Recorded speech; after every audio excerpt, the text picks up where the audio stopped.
A new study might help ease parents' concerns as schools prepare to reopen around the country. According to the study published by the journal Pediatrics, the number of COVID-19 cases have remained low in reopened New York City schools. In fact, the transmission rate between mid-October and mid-December was only 0.5 percentage point. I want to bring in Dr. Neeta Ogden. She's an internal medicine specialist and immunologist. Dr. Ogden, good to see you. So we should note that the study was written by Mayor Bill de Blasio's chief health advisor, but it says that even when cases do appear in schools, it's rare that it spreads to someone else. We talked yesterday about how public high schools in New York are reopening later this month. Is this a low enough number, in your opinion, to justify in-person classes? Good morning. I thought this was a very interesting study, a pretty sweeping study of hundreds of thousands of cases in the New York public school system, where they looked at COVID-19 testing done between October and December and found that even when 36,000 individuals had to quarantine because people had arrived at school with the virus or were positive, that this resulted in very, very low transmission, around 0.5%. And this actually is kind of aligned with what we've been seeing and hearing all along, which is that schools aren't this source of transmission in this country, that the most basic mitigating step of wearing a mask in schools, because these are New York City public schools, which one would think don't always have the luxury of adequate, perfected ventilation, maybe even social distancing. But one would think that this basic thing of wearing the mask that they are all supposed to be doing really did have an impact and led to this low transmission. And I think it really just points to what we've seen. Schools are safe, and I do think it warrants schools opening up in New York City. Just before I get on to the next question, Doctor, in New York City, we're still not talking about kind of like a free-for-all where everyone's coming to class. It's still sort of a limited number of students, right?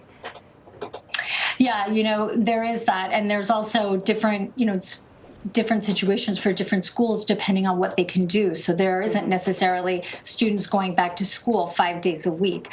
There are hybrid systems in place. And again, it does have a lot to do with what kind of other steps these schools can take and what they feel comfortable with. So I think this is about easing back into schools opening as more teachers get vaccinated, and certainly taking it slowly in a way that seems safe for everybody. Right. I think that's good for people to understand, because sometimes when you hear schools back open, in-person learning, people don't always know that there are a lot of kind of factors in place, a lot of restrictions in place to make sure that any potential spread is limited. So let me ask you about this other news. The FDA recently gave emergency use authorization to a test that can detect whether or not someone has had the coronavirus using the body's T cells. Can you explain just how this works, and then what this could tell us about just how the virus was spreading early on? Yeah, I think this is really such an interesting new test that's come out, because all along we've been sort of looking at antibody levels of people who've recovered from coronavirus. And this test is going to look at that, that piece that we keep talking about called that memory immunity, the T-cell immunity, the adaptive arm of the immune system that, kicks in a little later and can also last longer, we think. So it's going to look at the DNA of these T-cells in people who've recovered from coronavirus. And it'll probably give us a better understanding of basically how long that immunity really lasts. So, people may have had the infection last spring, let's say, and then we know that the antibody levels sort of taper down. So we don't necessarily, just by looking at antibodies, have a good understanding of, whether they were infected. Looking at this arm of the immune system through this new test will allow us to have that greater lens on whether they have some immunity and whether they were infected in the past. Doctor, new research from the National Institutes of Health estimates that about 2/3 of COVID-19 patients were hospitalized because the patients were obese or had high blood pressure or heart failure. Researchers also found that Black adults were hospitalized the most due to these conditions. So what do these findings tell you about how this disease is affecting patients here in the U.S., who's being disproportionately affected, and what those comorbidities say about the dangers of the infection?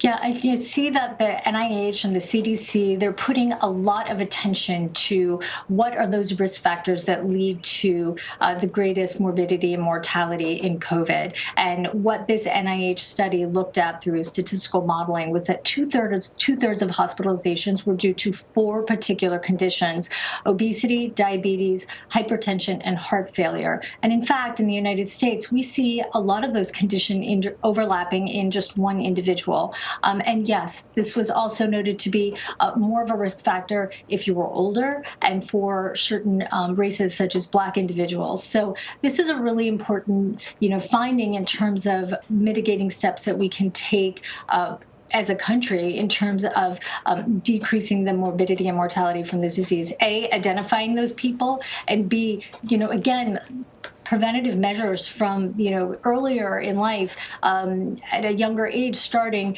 with education to prevent these diseases. And this has been something that the United States has had to work hard on for a long time now, because they are more of an issue here than in many other places. So I think it draws attention to, who are those people who are at greater risk, that we can put, more of a lens on them, especially if they're initially diagnosed with COVID.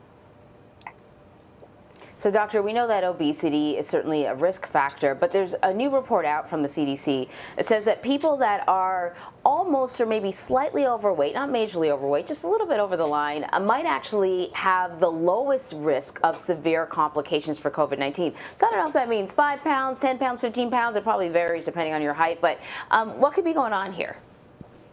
I think that the takeaway from these CDC study is really that if you're on either extreme level of the body mass index and you're very overweight, or actually they also showed if you're quite underweight and your body mass index is less than 18.5, those are the 2 groups that are at higher risk for severe COVID. Now, if you're in that borderline area that, a lot of people are, and you can be less worried, actually, that group of people had less risk of COVID in general, less severe risk of severe COVID. So I think that, it really sort of sheds light on, again, this very interesting issue regarding obesity, weight, and these risk factors and how they're tied to severe illness. And certainly in people with either of those, on either end of those spectrums, we do tend to see them in the healthcare setting have other conditions that could lend to more severe disease. People with very low body mass index might,